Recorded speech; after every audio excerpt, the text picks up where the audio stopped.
Maintenant, il y a des éléments qui commencent à montrer ou à révéler que Ferregola n'était pas en prison.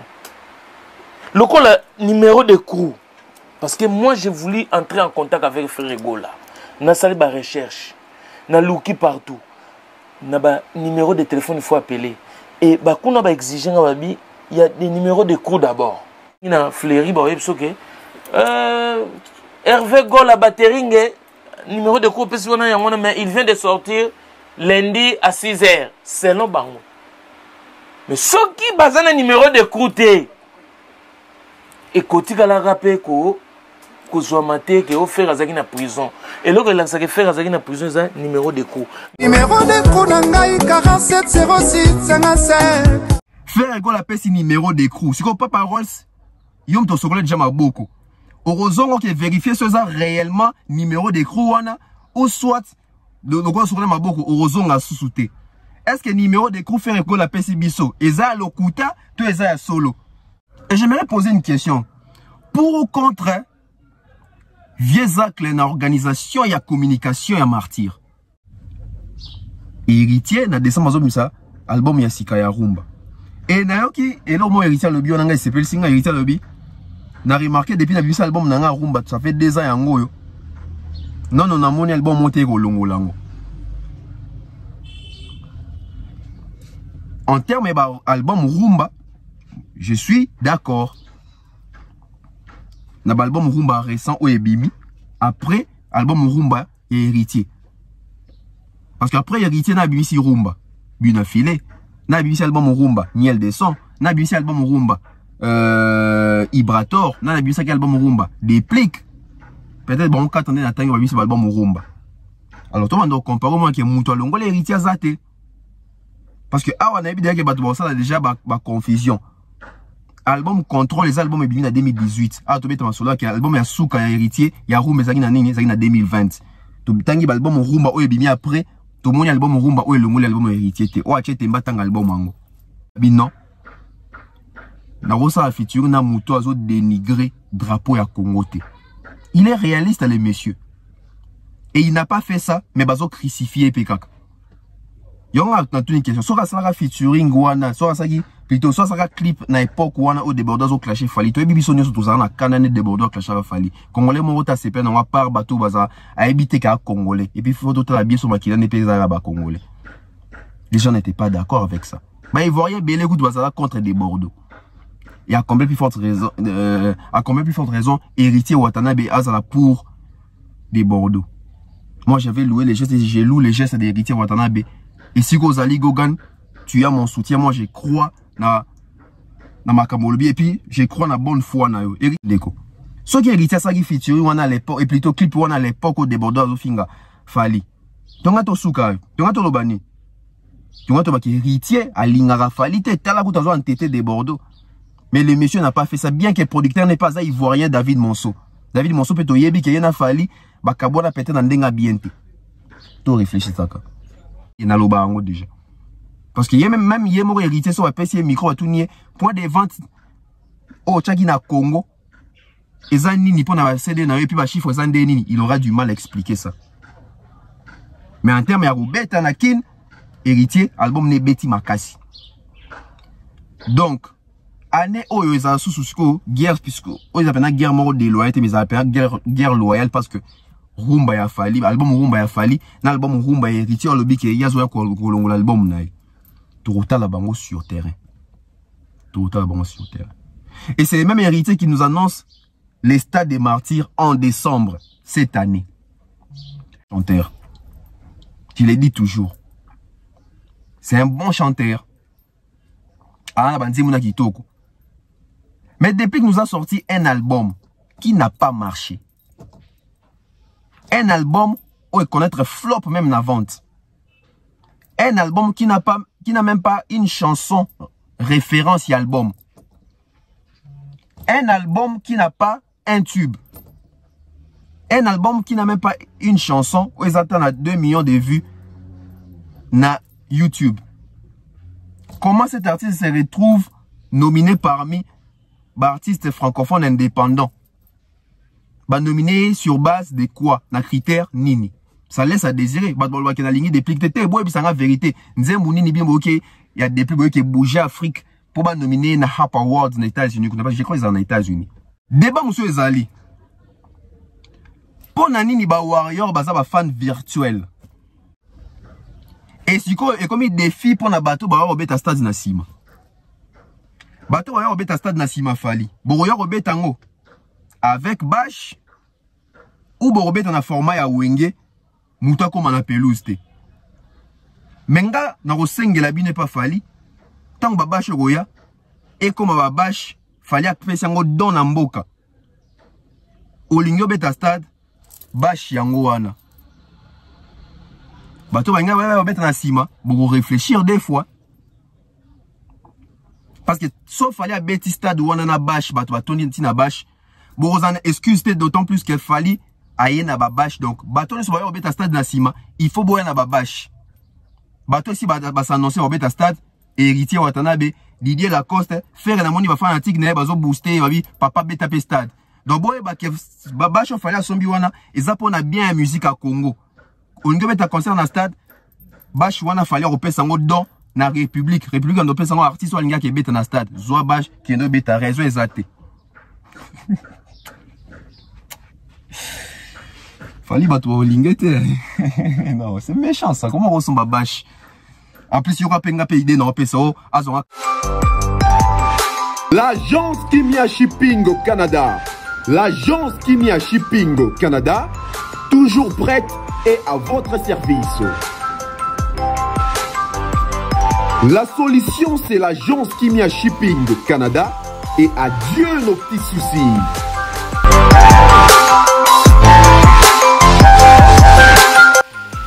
Vente des pièces de réchange d'origine américaine par commande, contactez l'agence Kimia Shipping Canada, car ici, c'est la rapidité, la fiabilité, la sécurité et le sérieux.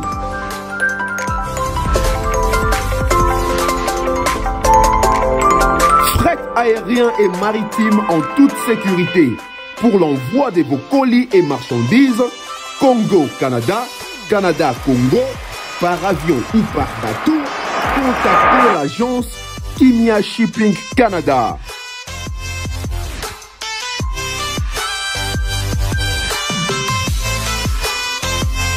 Et pour contact, 00 15 14 531 84 01. L'agence Kimia Shipping Canada, Tokos.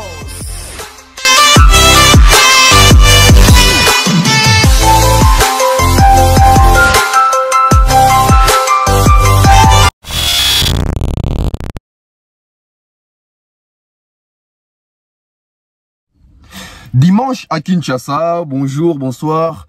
En tout cas, très heureux de vous retrouver une fois de plus. Hein. Donc, dès que vous êtes là, abonnez-vous. Si vous n'êtes pas encore abonné, mettez des j'aime. Laissez aussi vos commentaires, ça fait toujours plaisir. Alors, nous émettons depuis la ville-province de Kinshasa, précisément en République démocratique du Congo. Je suis Tonton Bev, les transferts les plus chers de la presse congolaise. Je les clame haut et fort avec fierté. Alors, cerveau penseur. Très content de savoir que nombre d'abonnés Zomata, Bozo s'abonner, ça prouve suffisance que vous êtes très heureux, très content, très satisfait aussi dans ça bien que ça œuvre humaine, ils ont imperfection. On essaye d'évoluer avec vos remarques, vos conseils, critiques pour essayer un peu Yako Salamakambu, Nandenge a bien. Mais j'ose croire que chez les enchaînements et désorientés, mélomane, fanatique, c'est vraiment une chaîne d'actualité qui informe avec toute vérité, surtout la vérité vérifiable. Voilà. Donc, biso ezate que au lobby kana mu pepe boite. Biso bien zarapena au lobby image, au lobby preuve. Donc, tout temps oya ofinga. Azo finga parce qu'aza mal éduqué. Mais na ba image na ba preuve azo mona na ya onde mte pousser à finga parce que y réflexionner zara makamu susu ya kan sarande mususu na réalité. C'est quand on voit l'accès réalité, il se sent quelque part un peu blessé na katina ah ndeni bomba yebinga na yebite na finga kaka. Donc tu vois, donc et tout comprendre bango. Donc voilà, merci comme ça à mes sponsors, César Amaniamani César, Mister Mukanda Muktek, Monsieur Franck Kassongo, Monsieur Jonathan Mandila, Monsieur Eric, Madame Laetitia Diondenza. Et au tout début de l'émission, j'aimerais saluer comme ça un frère, un ami. Lui, s'il n'y a pas sa salutation, en tout cas, on aura du mal. Il y a aussi la émission Gitoko. On va nous dire que nous avons eu à faire une fausse émission. Bon, fausse émission. Donc, depuis Aquasplash, je salue comme ça Gati Arel Mobutu.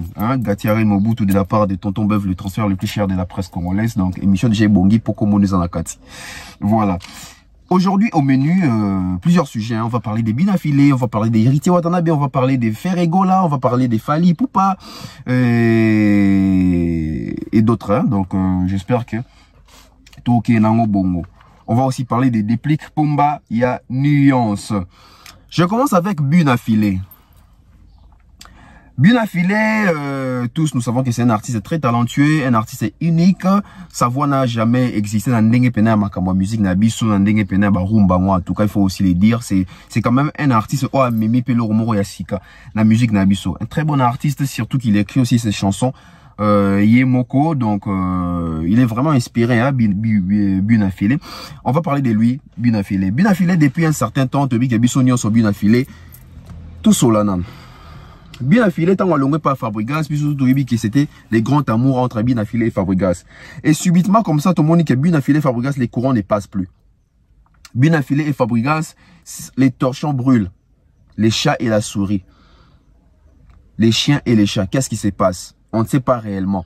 Mais d'après Makambo Belé Zobima, parce qu'il y a toujours des versions. Tu vois, version, même pas Baken, Pianakeza, mais quand même, il y a Moulili, Baïba, sous-vêtements, Sengle, etc. Bongo. Tolingo, tu as des détails, parce que, Michel Boueza et Michel Beba, Balandara, on peut pas commencer à prôner Makambo Yaba, qui si toi, fétiche, pour il faut tout là que ça banne à Bissoke. Moussa, là, c'est le travail. Plutôt, la réussite, c'est le travail. Réussite, c'est dans le travail. Donc, il faut banaliser la bilo, fétiche, voilà. Mais, tout comme il y a un problème sérieux, tout le monde qui a Bunafilé s'attaque à son patron, son ex-patron, en fait, qui est Fabregas. Tu bien, tout dans la question, mais pourquoi ils ont la question, tu as l'ongoué, a commis un gras, balouké patron, naïe, mais la question qu'on se pose pas, patron, ça la ni pour c'est ça aussi la grande question qu'on se pose pas. Aujourd'hui, on va dire oui, il a quitté son groupe, il a quitté son ex-patron. Aujourd'hui, il est contre lui, il parle en mal de lui. Oui, il peut parler en mal de lui, mais posons-nous la question. Qu'est-ce que son ex-patron ou son ancien patron a eu à faire dans le passé pour qu'on puisse aujourd'hui avoir des répercussions comme ça? Parce que j'avais dit à une émission que j'avais fait dernièrement. Aujourd'hui, nous sommes tous en train de juger la réaction des Bunafilé. Mais les actions des Fabregas, tout le monde a peut-être oublié en ces moments. Il y a des problèmes.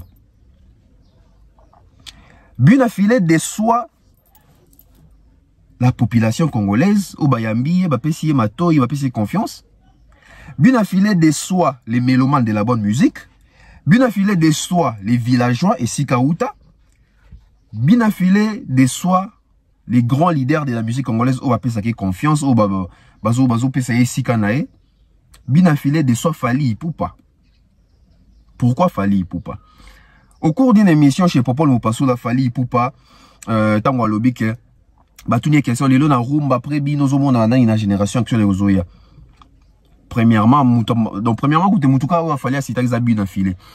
Et aujourd'hui, on peut dire que acte Bunafilé est honoré grandeur et a fallu. Pourquoi j'ai choisi dans le bilan dans facette.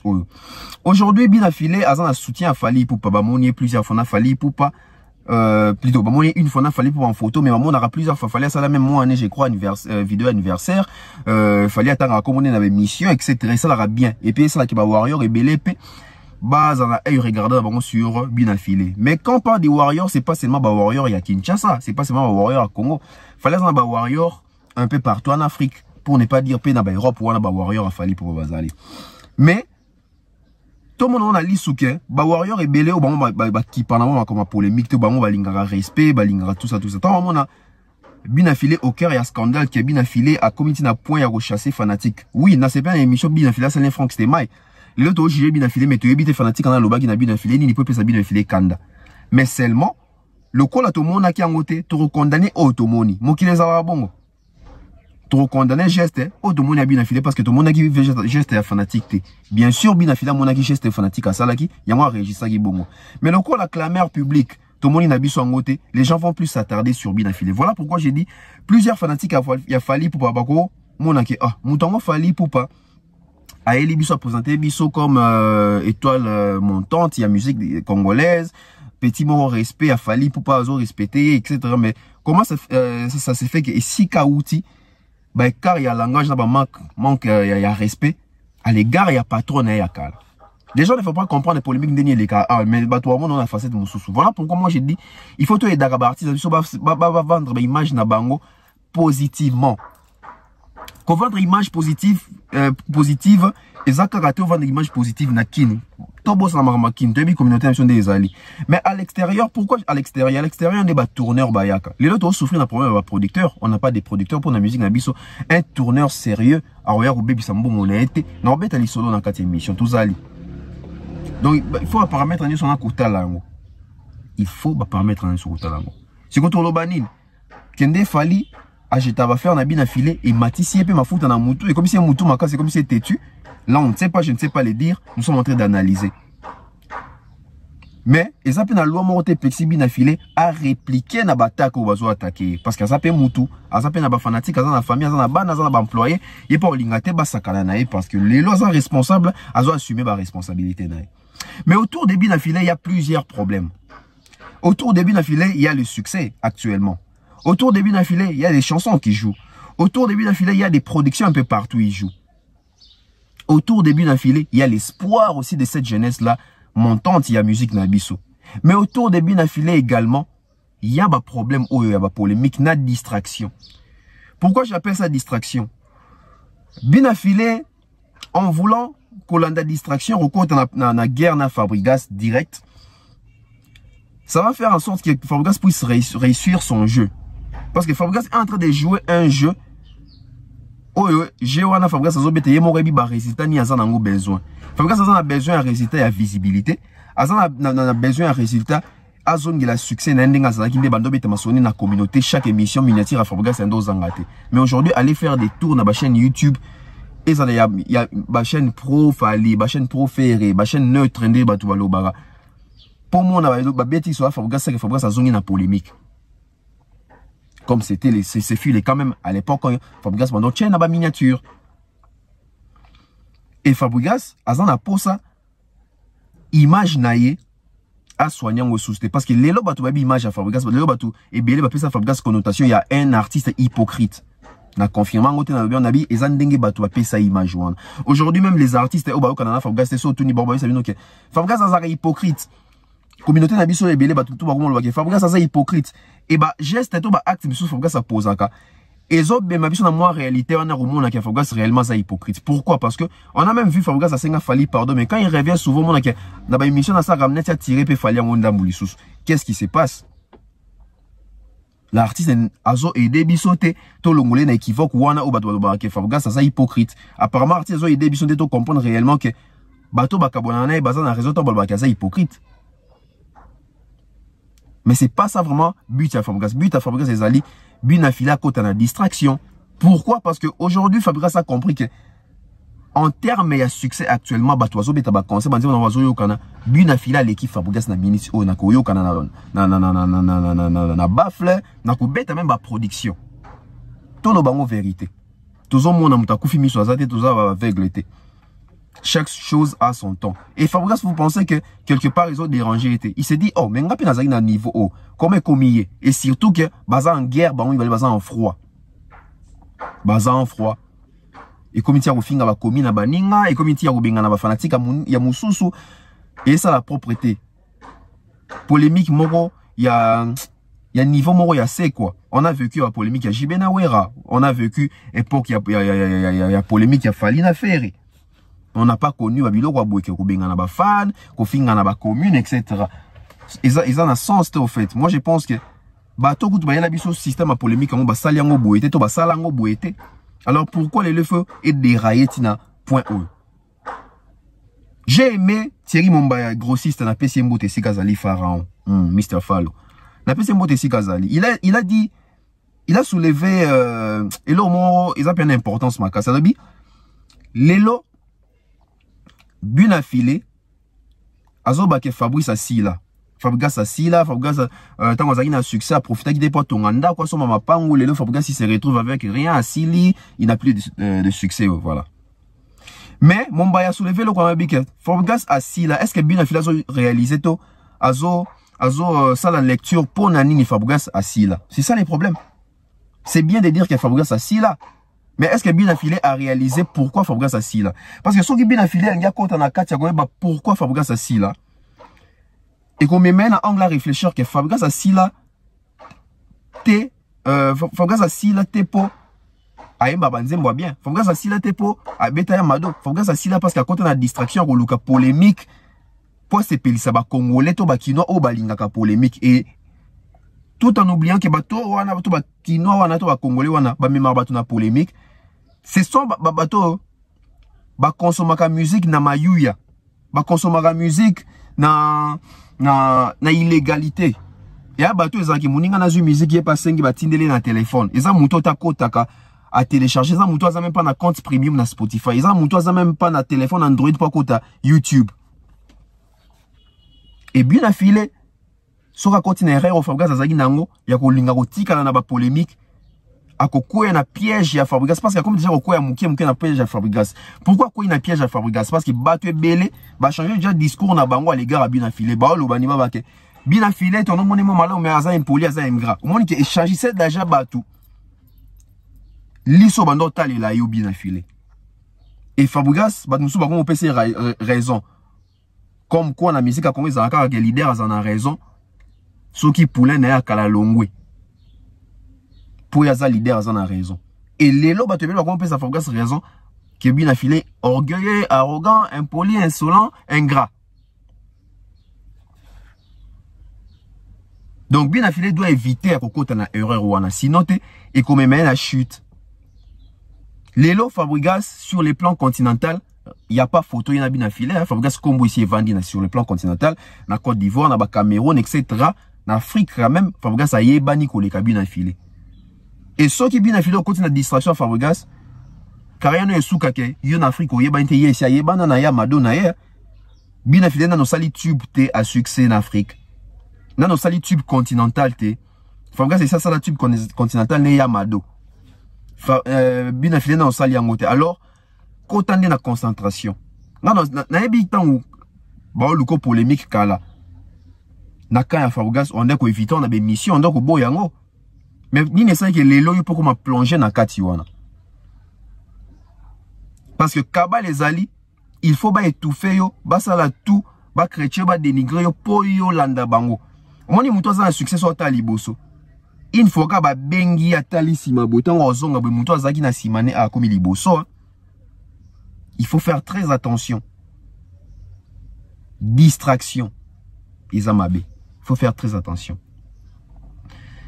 Nous sommes toujours dans Bunafilé. Bunafilé bingana qui est animateur la danseuse. Bon, Dieu m'a danseuse one bimique comme quoi ndeko ya artiste je crois ça CGA secrétaire général, je crois ils a Siloulou, je ne sais même plus si c'est un Siloulou. Oh non, linga abimanaye, yangwa cheba mala lesti, loko yando boya, ba lingili boule, ba longoli orchestre. Bon, non linga tena monopoliser parole to landara mukie pito zonga. Pour émettre avis nanga. Dans sa petite sœur, on a marqué tout, tous les collègues. À ta minimum, paye un peu de respect. À Benginga, à Salinga, bah, j'ai mon d'avaskuto, à Yembi Singana, non, parce qu'il y a une chanteuse, une danseuse, à Yembi Singai, et loko, on a un salle on pété pour la salle on pété la vie nanga.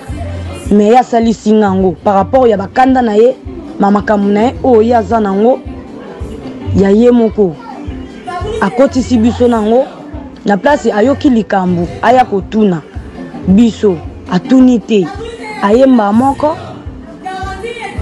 a exposer biso la miso abatu eza CG na bango la mususu ako sala ignorance moko boye toba lekana sima eloko moko boye mais oyo biso mibale toyebi ke ye depuis na ya depuis na koma na groupe wana adérange kanga ya mort oyo ekomi ke na point moko boye na avion touti Lubumbashi toya tovanda ne place moko nga na ye na lobi na ye kia soki okomi kosala boye dérangement eleki trop ngai na préféré natika groupe poyo ozoyebisanga ke soki omoni ngai okokaka kozwa maîtrise te en fait akoka kozwa maîtrise te soki amoni ngai alingaka tobima na ye donc naza na ba message oyo nakomelaki ye par rapport à makambo oyo ebimi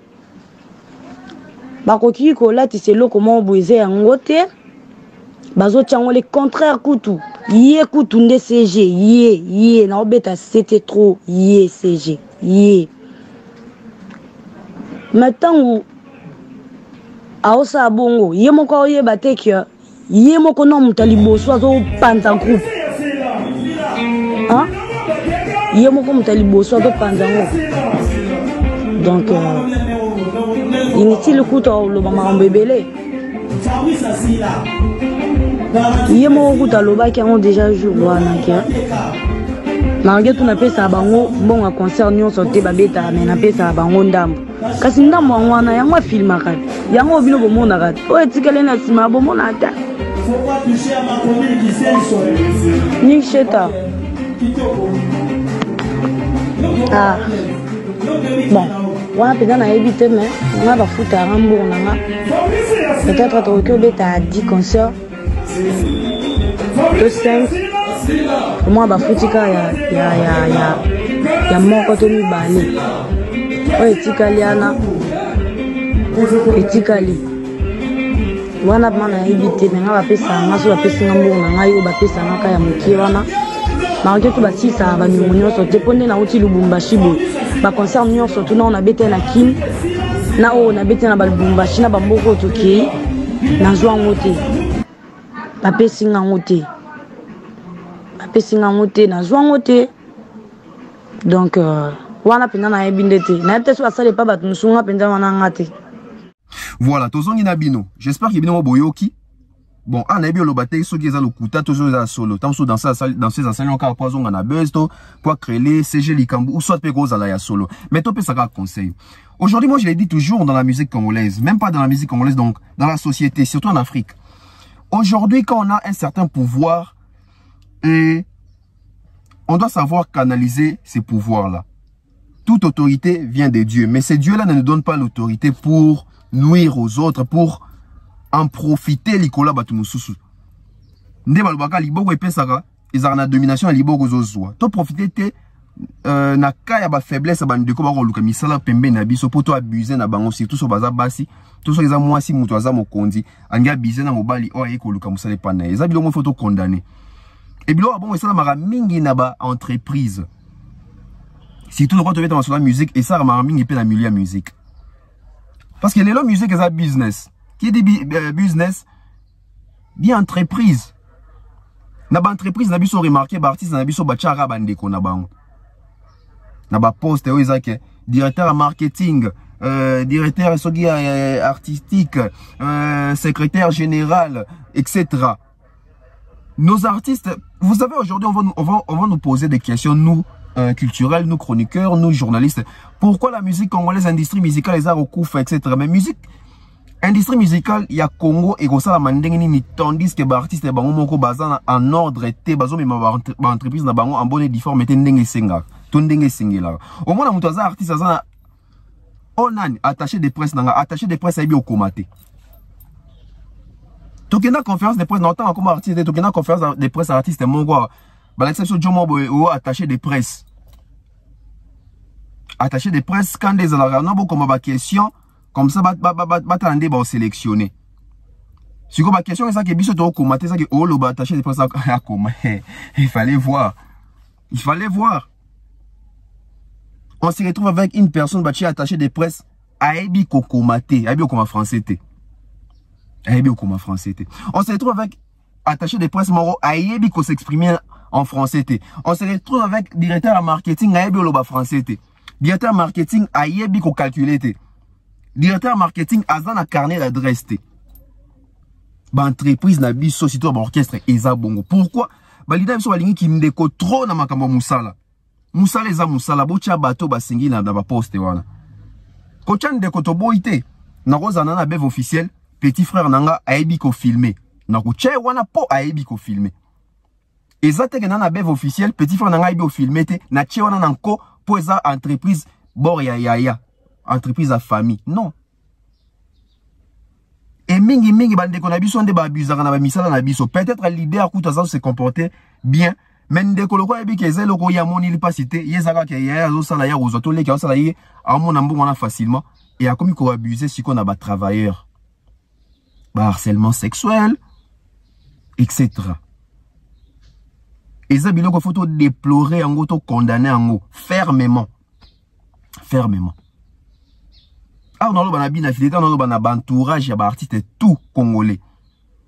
Banani basa ba bureau na bino. Membre pena bureau val na bino zara banani. Parce que les lots entreprises donc orchestre il faut vous déjà même na ba bien en organigramme. Combien d'orchestres les lots basa na ba organigramme? Ba musukonde na bi organigramme ba yebi ta organigramme te. Combien basa na statut juridique et puis basa na avocat mo lande la makambo ya orchestre. Hiérarchie na bino organigramme ezan ndenge nini. C'est ça. C'est ça les problèmes. Nous sommes tellement mal organisés. Mais biso bato liboso to ganga au effort que tous en industrie musicale. Mais tous industrie musicale n'est aussi longtemps na ba ene otokuti na biso baleki otoye to tambola na même logique to changer le roté. To ke liboso te. To ko kende liboso te. Et pourquoi l'homme noir a une tendance, on a été sur Bindele, mais je crois toi, Batura Bissonios. Pourquoi il a une tendance, on a question que ça a position moro et l'icolo, il faut exercer si qu'on pouvoir nous, na bateau baza faible. Parce que, bah, dans ce sens de barreau, le commissaire là, baza peine à ba copain, à ba on mi balle, on va fier ça, on va pour mettre bon libala. Et bien là, on dit ça, et bien ça a ba réputation à ba danseuse. Pourquoi ba danseuse, ba bimaran, ba musicien. Mais peut-être parce que ba entourage, ba musicien de ba linga, ba danseuse. Et le quoi danser ça mouton avec le Lukambong avec bien pas Lukambong. So beaucoup coacher là de bakal. Mais à céder. Ou on a des babengi harcèlement. Donc CG ce qui penait ça boué habitude dans tout comportement non, il faut laisser ça parce que au gobé c'est l'un des connards moussala. Et le quoi nzamba zara juste ndekona ko ça arrosa moussala ndenga bien mais tandis que moussala na kati bateau bazo guidango ba maman na bandenge moko boy. La colère de Dieu peut frapper votre entreprise et bon memine de konabino na ruine. Toi na ba témoignage na belé ba te belé ba quoi ça bande kona bango. Et ça na ba entreprise na milieu à musique. Je crois côté wana bi na filé face solo là. Na ba biro na bande kona tota musa la bien. Tota musa la bien. To éviter o ndeko na ngande CG ndeko na ngande secrétaire général. Biloko wana ezara ko abi keza entreprise à famille. Alors, on a souci dans notre collègue yo porteur et à vision. Voilà, là c'était pour les cas de bien affilés. Héritier Watanabe. Héritier Watanabe est traité d'hypocrite par plusieurs personnes aussi. Et moi je le dis toujours, la musique nabiso, toi na bateau bazaka vrai, toi na bateau pe bazaka on peut vrai. Héritier Watanabe hypocrite ou incompris? Moi je pense qu'il est plus incompris. Et là, on a plus incompris, bon, ils ont peut-être ma facette, oh, ils m'ont mis PC déjà d'avance, et les autres, ils ont changé, ils ont rattrapé. Na sens nini. Na kinoa, na maison mère, na ebi, héritier, na de tous qui on a, héritier, déjà, pesa ba jeune, toi, pesa batou. Image, mon boy, garçon, mon boy, so, métier, pena, boukena, mon boy, hein, donc, yé, pena, guerrier, quoi, moi, bongo, abunda kana ba boîte kota la boîte 3 panza mbongo etc. donc il s'appelle ça tout image mon robot. Aujourd'hui moi j'ai mal pour héritier. Pourquoi? Parce que sur l'anime même interview héritier moi allo baké non ça n'a pas ba effort na changer image nanga parce que les loba na ba koli oui. Voilà pourquoi on dit na vie en a brillanté et surtout que bon baza ba artiste nyo sur ça na YouTube. Bato baby attitude héritier akala héritier les sont gars changer et vous allez pas si bato belé ba bandi maye facilement parce que ba yebi parcours héritier. Ba yebi parcours héritier. Ya omoni bato ebele pe balinga lelo batumbola héritier po héritier bibisa face cachée na wana ya kala oye mo walingi lisusu te. On remarque que le héritier comme Luka P na artiste et tout pe na mututu il va arranger parce que monique la polémique est même makane l'autre côté. Album n'en désobéta na bo eza po na polémique te ba concert zo ke beta eza po na polémique te ezali po musique eza bien ba to chembongo ba bengi ekuna. Et aujourd'hui il a compris que bana bakoli hypocrite pourquoi? Parce que sur la question il y a des bordeaux les kofa. Bah tu bien tant sur bayoki version dans les langues on a encore déjà kala héritier de barque à ça la clip na des Bordeaux parce qu'à l'époque des Bordeaux s'attaquait à notre artiste congolais, son frère congolais, son grand frère congolais, parce que il fallait un grand frère héritier pour n'a rendu les mais grand frère n'a dans beaucoup d'émissions mon gars grand frère n'a pas. Mais aujourd'hui les gens veulent la chose na contraire nango moi je suis désolé ce qui héritier ça qui featuring na des Bordeaux na époque wana batu balinga balobani. D'ailleurs, on va condamner parce que l'héritier salité. Hein. Moi, ça me fait mal. Parce que ça projet naé, ils ont mbongo naé, ils ont album naé. Des Bordeaux dans la clash n'a fallu, est-ce que t'as l'héritier? Et talité. Mais par estime, par respect, par humanisme, et yemba nango fali. Abi non. Nango sa feature na mouto azo dénigrer drapeau ya Congo te. Il est réaliste, les messieurs. Et il n'a pas fait ça, mais bazo crucifié pekaka. Yonga na toute une question. Soit ça la featuring wana, soit ça qui plutôt soit ça clip na époque wana au débordage au clashé fali. To ebi sonyo surtout ça na kanane débordage clashé fali. Congolais mon ta sepe na par bateau baza a éviter ka congolais. Et puis faut tout la bien sur makila ne pesa ba congolais. Les gens n'étaient pas d'accord avec ça. Bah ivoirien belé gout baza contre des Bordeaux. Et à combien plus forte raison héritier Watanabe azala pour des Bordeaux. Moi j'avais loué les gestes, j'ai loué les gestes des héritiers Watanabe. Et si Gozali Gogan, tu as mon soutien, moi je crois na ma kamolobi et puis je crois na bonne foi na yo. Héritier c'est un artiste qui a quand même la bonne foi. Vous allez remarquer héritier même ça yo kanana mututé si si otanga kombo mutotanga ka tu artiste belé kotanga même kombo mutu za passe na monoko. Mais il est fait. S'il faut yemba nzembo mutu ayemba ngone de mission. S'il faut reconnaître position mutu reconnaître la position mutu na de mission. Et moi je pense que parti wana ezarapé parmi les points forts et héritier Watanabe. Ils appellent pas point fort héritier Watanabe. Toi réfléchir bandeko. Ce qui héritier ça qui featuring wana à l'époque et plutôt clip wana à l'époque au débordeur au finga fali. Tonga to suka, tonga to lobani. Tonga to baki héritier à lingara fali te tala ku tazo entêté des Bordeaux. Mais le monsieur n'a pas fait ça bien que le producteur n'est pas ivoirien David Monceau. David Monceau peut to yebi que yena fali ba kabona pété dans ndenga bienté. Toi réfléchir ça ka. Nga chronique non na sala ngode pour na prôner haine entre ba musiciens non. Na sala chronique pour to zo ba élément to zo ba matière ya ko traiter. On ne dit pas que héritier d'Azana, il faut y en a fallu comme ba pire son indénine. On ne dit pas que héritier n'a fallu, il faut pas qu'il n'a pas la nandaku non. Mais moi reconnaissance respect même ya musika na, ils a biloko biso photos ça dans besoin. Toi on a besoin de respecter faire mais biso mo sous toi on a besoin ba mutumo wa bima dénigrer faire. Toi on a besoin de respecter Fali azalelo drapeau. Mais quand biso mongo, toi contre bateau baso respecter sous Fali. Mais finalement to ligni. Posons des questions. Posons des questions. Héritier sur la question de savoir si pourquoi on a décembre azo bis album parce que héritier na décembre azo bis album ya sika ya rumba. Héritier na décembre azo bis album ya sika ya rumba. Et nayoki et là mo héritier le bio nanga s'appelle singa héritier le bi. Na remarqué depuis la bis album nanga rumba ça fait 2 ans yango yo. Non on a mon album monté ko longo lango.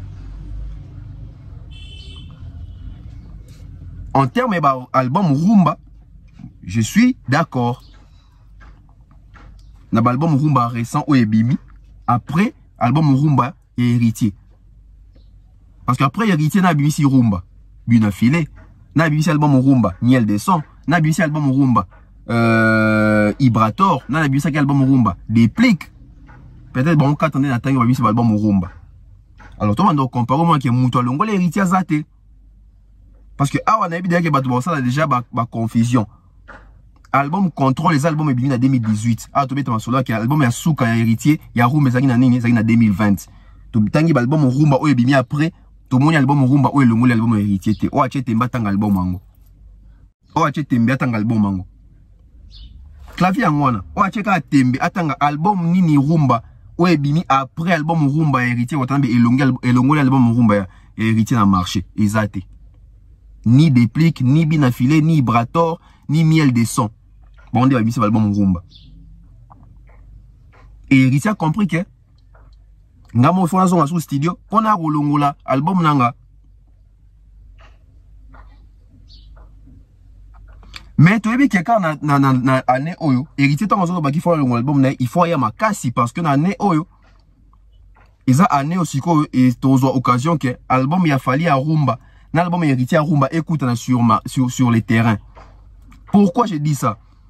Na 2020 on fallait misi Tokos 2 héritier bisi miange mi démon moi pena au même on a ba comparaison ils a dit parce que fallait beta qui plus album refongama héritier ça qui plus ba rumba et soit tu as déjà na comparaison fallait gagner qui tout le bango fallait gagner qui pourquoi parce que album to compte en que album ezo beta wapité parce que souvent to kin album ezo beta wapi to en a du mal à obimisa et ba preuve côté héritier Watanabe l'album c'est la consommation les concerts les productions ba tourner na ba demande en featuring bilo on a lobiana pour contredire parce que déjà en termes ya koteka fallait teki makasi ko le héritier Watanabe.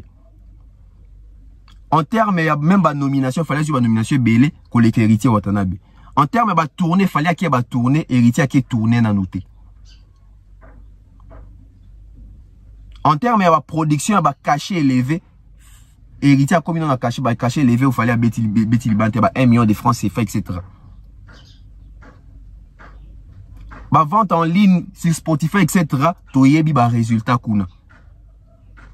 Mais si tu as un kin awa, album entre Yafali na héritier, il y en a ni beti makasi, il y en a ni makasi. Ils ont plus rumba parce que les Congolais, les Kinois sont habitués na rumba. Fallait appeler ce album, ils ont plus Banzembo Libanda.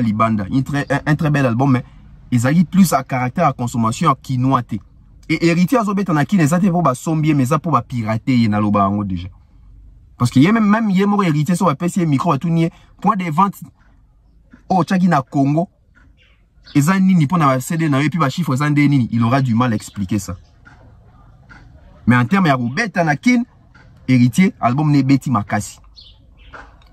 Donc, année où ils ont sous guerre puisque ils appellent guerre mort de loyauté, mais ils appellent guerre loyale parce que rumba ya fali, album rumba ya fali, na album rumba héritier au lobby qui y a zoya kolongo l'album na. Total la bango sur terrain. Total la bango sur terrain. Et c'est les mêmes héritiers qui nous annoncent les stades des martyrs en décembre cette année.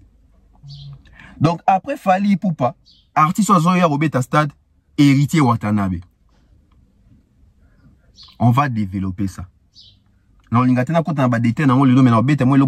on va développer ça. Toujours des héritiers Watanabe. Héritier Watanabe, conseil c'est bon conseil, mais là il faut être la sage na Nzela oye Fabrigas azolinga mengam na mo déjà que yemo a comme ça net ça c'est de saisir mais apparemment a aussi senti bien à l'est il faut pas répliquer kaka. Mais non, moi je pense que l'héritier doit comprendre les jeux de Fabrigas. Fabrigas a comprendre que album héritier zo beta yi album est beta raté. A que beta tourner aux États-Unis kuna les gens n'en parlent pas, silence radio. Il faut zonga attaquer bateau bazan à succès pour les moments. Et na ba cible bateau belé héritier pas en akati. Donc, héritier doit être très intelligent. Il y a qui ma guerre wana Fabrigas. Pourquoi? Parce que éco désorienté déjà na mon pépo héritier a zoui. Parce que mon pépo héritier a zoui. Même la quand il a fait, on sentir peu que héritier a danger pour na bango. Donc, héritier doit éviter d'avoir la guerre un peu partout wana. Il faut la concentrer, focus na oiseau ça là. Pour la que ça parce que azo mérité place na musique à Congo. Et comme moi dernier fils Oyo na bato ferré guerre à ses alliés na TV bon monde va semblant mais guerre à ses alliés guerre à positionnement parce que na quand ya ferré bango souci na bango ezake ba temps ba comparer Fali ba comparer ka Fali na ferré mais tout le monde qui na bateau ba yaka ba boto la place wana ba ko accepter en moté parce que les leçons ne tu te dobi que bah tu vas comment comparer Fali na héritier si vous faire comment comparer nanan kaka bango ba to faire boya abi mikolo to comparer Fali na Inosbi faire ba comment comparer nanan et ils ont compris que et comment officiellement faire comment perdre place wana na profit ya héritier Watanabe. O bazo tia même poids pepa ba vie na ya wenge. Makambo ase ezali to fongola ba débat, ba émission oya ponango. Ba émission ekoya ponango. Mais j'aimerais dire aussi une chose à Héritier Watanabe. Héritier Watanabe qui nous dit qu'il va venir encore avec un album Rumba. C'est bien. Mais Héritier Watanabe aujourd'hui il a 40 ans je crois. Demain c'est son anniversaire d'avance déjà. Mais c'est les chanteurs joyeux anniversaire Nayo, donc que Dieu te garde longtemps sur sa précieuse terre, des longues et bonnes, donc longue vie pena Nayo, bonne santé, hein, donc longévité, plein de succès. Nzamba peso oyo ozanango besoin. Anniversaire Héritier Lobi je crois que ça a 40 ans. À 40 ans Héritier nous revient encore avec un album Rumba. Par contre moi je pense qu'à 40 ans Héritier devait déjà se tailler un chemin. Il y a qu'au loukapé. Quoi atteindre public Moussousou. Quoi atteindre public Moussousou parce que toi héritier. Motivation non, il y a aussi l'album Moussousou Yaroum Bezaning. C'est quoi la motivation? Parce que s'il faut dire la motivation, il va nous dire peut-être que album Moyo, et bah c'est un abonné na Facebook, na Instagram, na YouTube, album Oyo, et puis même la production koleka, album nanga liboso, oui, c'est une bonne motivation. Mais motivation, il faut émater au-delà. Et il faut qu'on élargisse le public. Il faut qu'on élargisse le public. Sondage n'est l'accès qui partit dans le public en dehors de Congolais. Tant que on a une plateforme de téléchargement en ligne, Spotify, etc. C'est là où on découvre que Batunabiso et Batunabiso limité. Et moi, j'aimerais que Héritier Watanabe puisse aussi se lancer dans le style d'album urbain. Featuring, collaboration, 3 minutes, il a une belle voix et qu'on s'accorde dans style. Rester dans la rumba, c'est bien, mais c'est limiter un peu sa carrière. La vision, il y a pas d'exposition, il y a élargir le public, même il y a consommation. Oui, Héritier va revenir avec un album rumba, mais l'album rumba est souvent consommé na banani, na ba Congolais. Ba Congolais ba somba raté. Pouvoir d'achat exalté. Il faut viser Banini Misushi. Là, c'était pour Héritier Watanabe. L'artiste déplique Pomba Nuance. Non, bino bolobela déplique tout ça. Biso toujours, on parle de l'actualité. Quand il y a actualité, tu rolobelo. Sans actualité, désolé, tu rolobelo te cap. Nati, lelo, namon aramututa zora chaîne na qui a eu micro ça l'émission pour chaque Congo. Je ne vois pas. Namon aramututa ça l'émission pour Verkis qui a mwangana. Namon aramututa ça l'émission pour Bozi Boziana. Bah ça émission, tout ça émission pour na bato bazan actualité. Parce que l'actualité n'est ça là que ba fanatique bato wana ba ya gotala. Voilà. Et lelo déplique nominé na Hapa Award. Tout maintenant les solo ya Hapa Awards wana. Léon Mboka na biso tona artiste na biso légende Koffi Olomide a biso ki ba trophée belé comme ba copinage ba te belé ba tchaka ba tembe ba te belé ba boya. Et moi je pense que ba discours ya bon on est ba trophée ya ba copinage, il faut bimarande kutu na ba trophée boya c'est ba Hapa Awards. Pourquoi? On va se poser une question. Déplique, c'est un bon artiste, c'est un bon chanteur. Je l'ai dit toujours. C'est un bon chanteur. Ah, Banzimuna Kitoko. Mais Déplique nous a sorti un album qui n'a pas marché. Un album où il connaître flop même la vente. Un album qui n'a même pas une chanson référence à l'album. Un album qui n'a pas un tube. Un album qui n'a même pas une chanson où ils attendent à 2 millions de vues na YouTube. Comment cet artiste se retrouve nominé parmi artistes francophones indépendants? Bah nominé sur base de quoi? Na critère nini? Ça laisse à désirer. Bah bolwa ke na ligne déplique tété boy bi sanga vérité. Nzembo nini bien boké, il y a des plus boy qui bouger Afrique pour ba nominer na Hapa Awards aux États-Unis, qu'on a pas je crois ils en États-Unis. Tout solo là. Depuis quoi ça nzembo a succès té. Depuis quoi beti ba concert à miné nété, depuis album né bimi.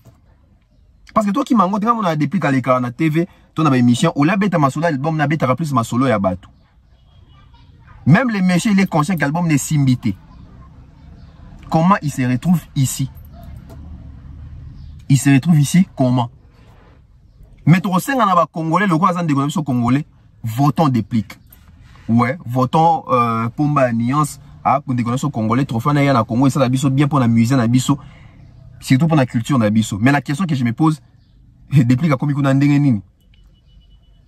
Bah trophée à copinage existe, hein? Depuis na App Award, na mécanisme nini, na nzembo nini, na album nini, na ba chiffre nini, na ba vente nini, na concert nini, na biku ba concert na concert nini.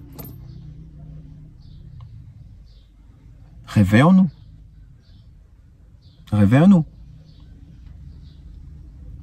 Non, bolingue tete, yama kama bolinga mtuté, yama kama vérité, yama opesi kazabi ki na ba vérité. Soit à l'émission, soit au contredit, ozanga makambo koloba. Parce que na retourna album ne beti wapi, combien de titres ba kangi, combien de vues na ba clip au posté, combien de productions, combien de tournées, combien de trophées, combien de nominations. Ozanga réponse à opesa biso. Ozanga réponse à opesa biso. Et na ba App Award est-ce qu'il y a Inos a nominé parce que na album il y a Inos bi bah nzembo ebeti ezali. Na App Award est-ce que Gazman a nominé parce que l'album na les albums o ebeti et kangi. Na App Award Bina Fila a nominé, Erita a nominé, Fali a nominé, Kofi a nominé.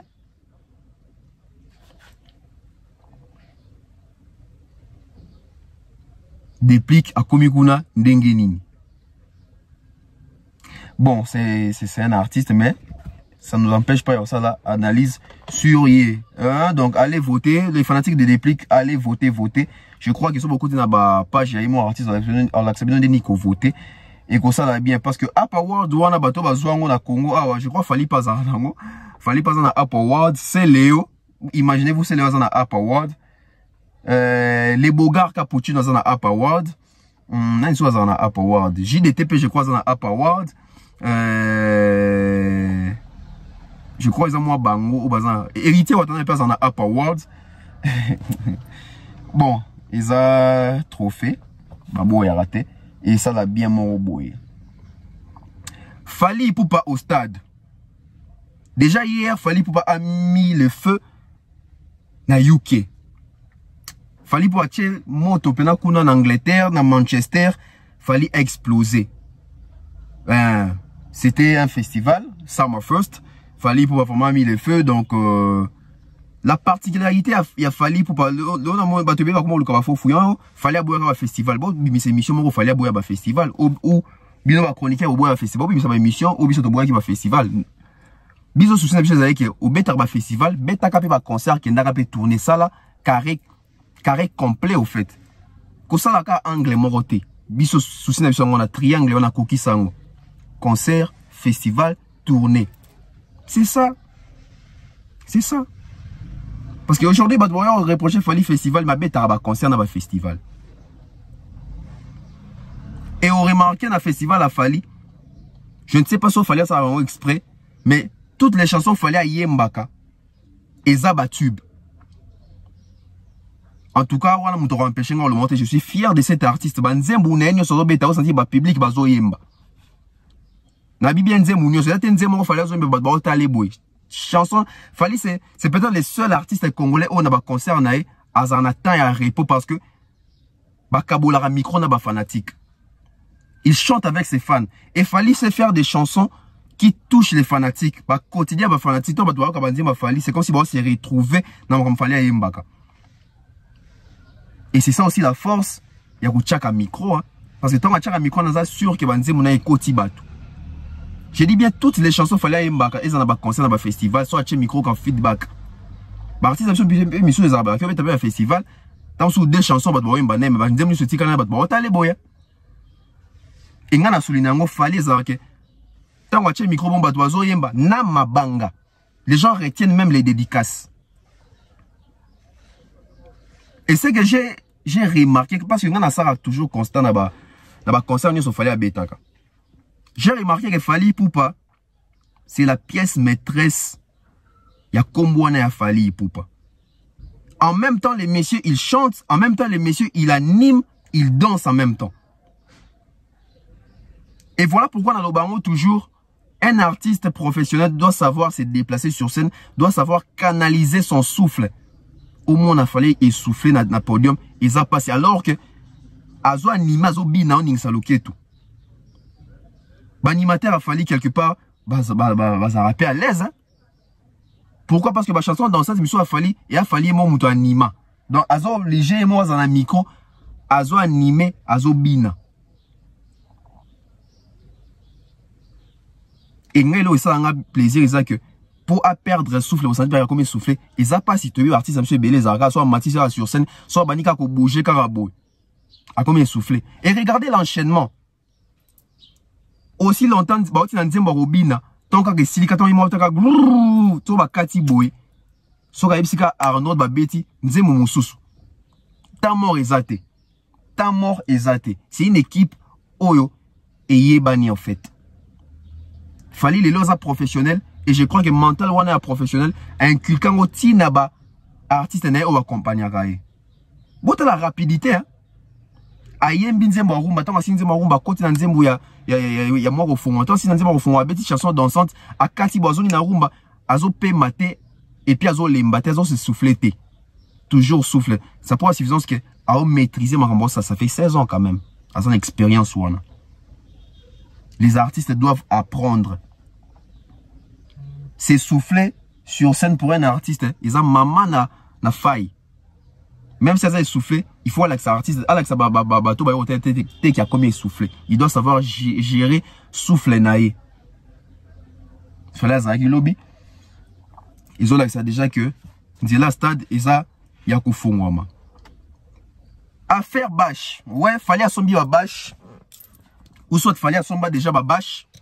Assomber déjà ma bâche pour un concert à Stade des Martyrs.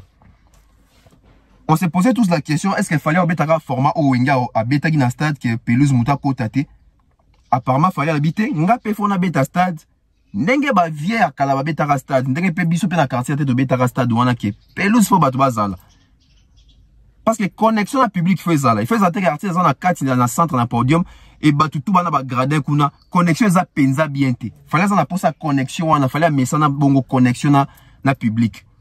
Et qu'on permettre même na carte stade wanta wazo yemba so ba public va permettre n'étant wa chaka micro et yo kana makas que par rapport so ba baza misika na ba gradin. Ngala kuna ki lisola 2000 bâches mais babi eza pe mo ebele. Et ngala mais on peut na eya challenge. Fali depuis 2016 ou 15 à Zakana Arnie on a robé à Stade des Martyrs. Depuis 2015 ou 16 ça que regarde ça la show na stade et na l'allure oyo ça pour la suffisance qu'il s'est beaucoup préparé. Il est tellement convaincu et surtout à Lingui et l'oko rosala pe ayebe lo rosala.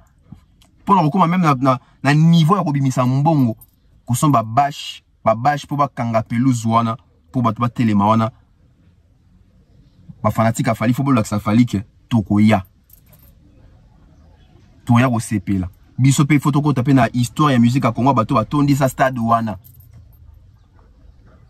et siko et comme défi pour na bato ba robeta stade na sima bato ba robeta stade na sima fali bo ya robeta ngo avec bâche ou borobet dans un format ya wenge muta comme na pelouse te menga na rosenge la bine pas fali tant ba bâche goya et comme ba bâche fali apesa ngo don na mboka olingyo beta stade bâche yango wana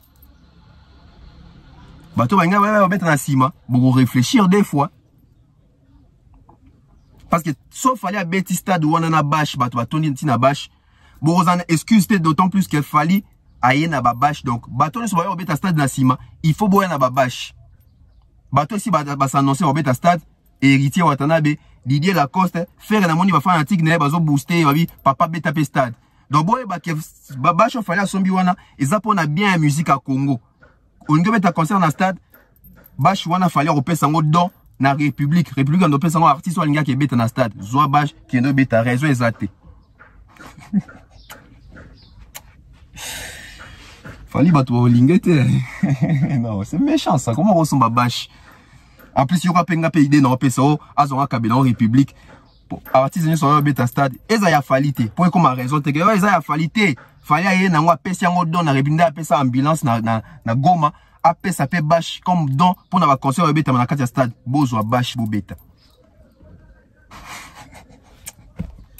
naza mutambi nana bola oza pi mtulinga ba question boyo mtulinga na oseka honorable prince Tukuzu est-ce que na bi mabe eloba yango vient na biso ciel to honorable ngande tembet ya pe idete fali pena so pena ba shaye na ngo pena ba pesi don na mboka artiste no senga bi kebeta na stade bash yango wana raison za teo na pelisi muta ko tout na ba gradin te bash yango wana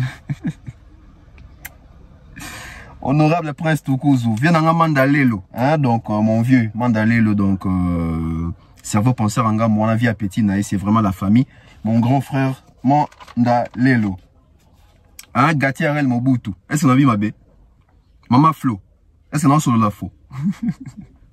Gaël Black Pearl, est-ce que non sur la faux penagoto? Je ne pense pas que non sur la faux. Il y a pas idée. Oui, il fallait faire l'amboka nini. À part qu'on peut faire ambulance comme comment ça, on a fait bâche, on a fait personne pour la culture amboka. On y a peut-être un stade, bâche yango.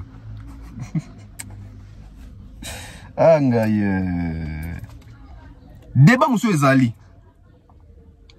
Pour nani ba warrior baza ba fan virtuel. Wana ba question ba Charlie Prince ba kila ki laisse ba micha na mutuke. Ba chango pe batu na mutu et puis ekota batu ke ba warrior ba fanatique ba virtuel, fallait un vrai fanatique de ba fanatique a fali ba souka na réseaux sociaux. Alors ces jours-là, toi qui es warrior, vous qui êtes warrior, déplacez-vous.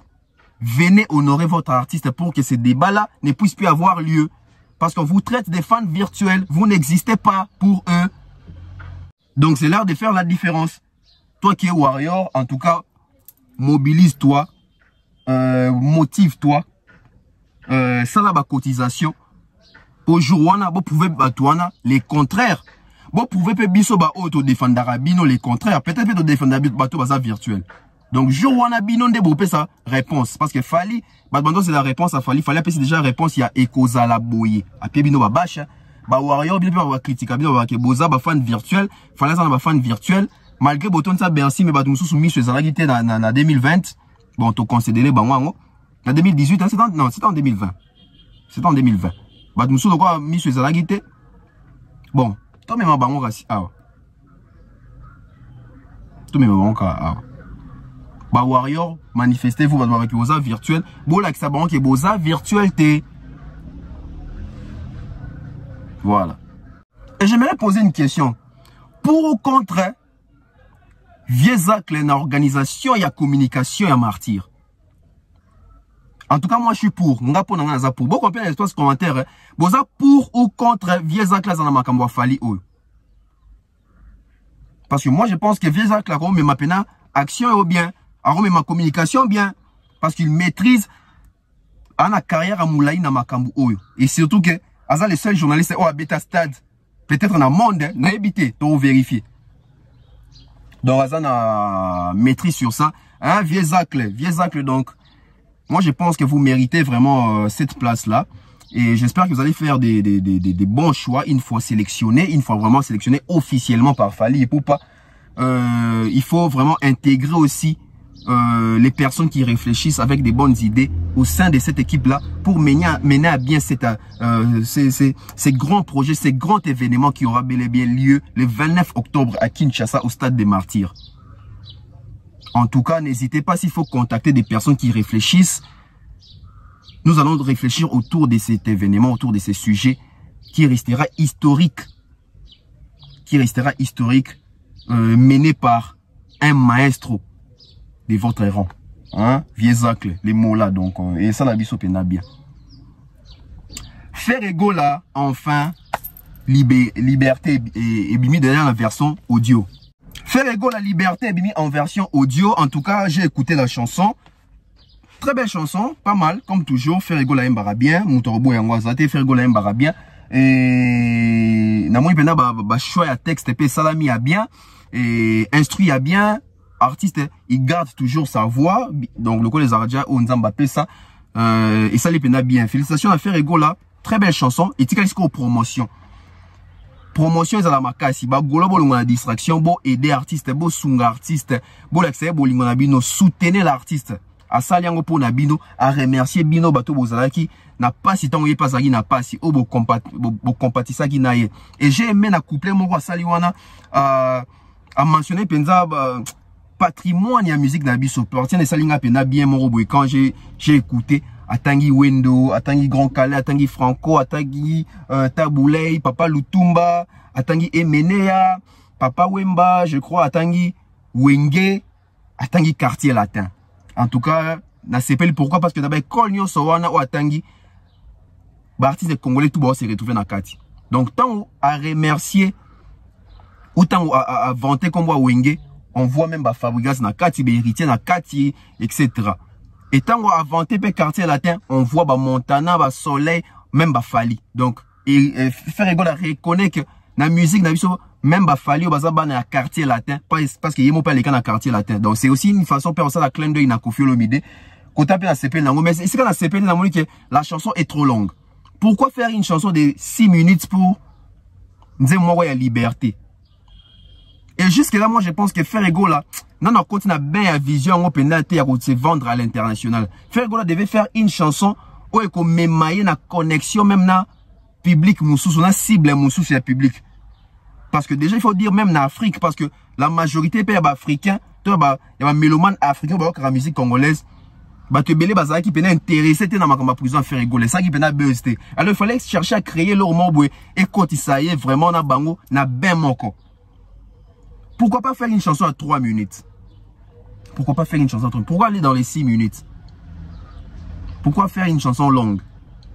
Et prendre la mauvaise langue, bah, il a fait, oh non, à son bagin zembo, bon, correcté, boyo qui version zembo faire, nakuna, rien à voir. Bah, golobo CP là, parce que bah, fitol, bah, bien bika bientôt. Bah, golobo CP là, déjà, mais nako CP là, wana. Bobo ça na YouTube té, bobo ça na Spotify té, téléchargement bobo ça na té. Nayebi ke bolinga conseil té mais biso so qui fait rigoler makamo to lo bato monyango té, to ya o ça na banalise. Alors bolo baté toi mité mabe parce que dès les premiers jours, tu sais sabino qu'est-ce qu'il faut faire, soutenir l'artiste. Bola qui ça y est que faire rigoler, tu me mets le même ba fanatique yasika. C'est possible.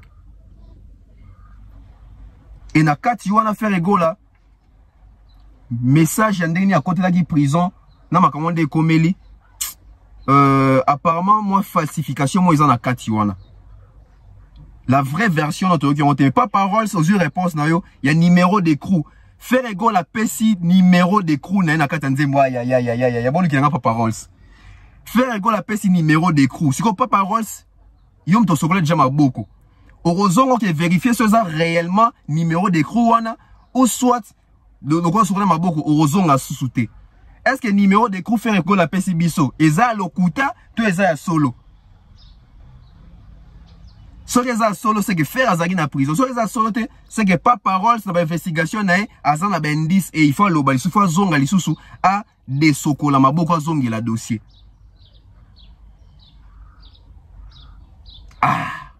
On attend voir. Merci Nabino Sobolandi Bisso. En tout cas, on a débordé moi Tambolimbissa.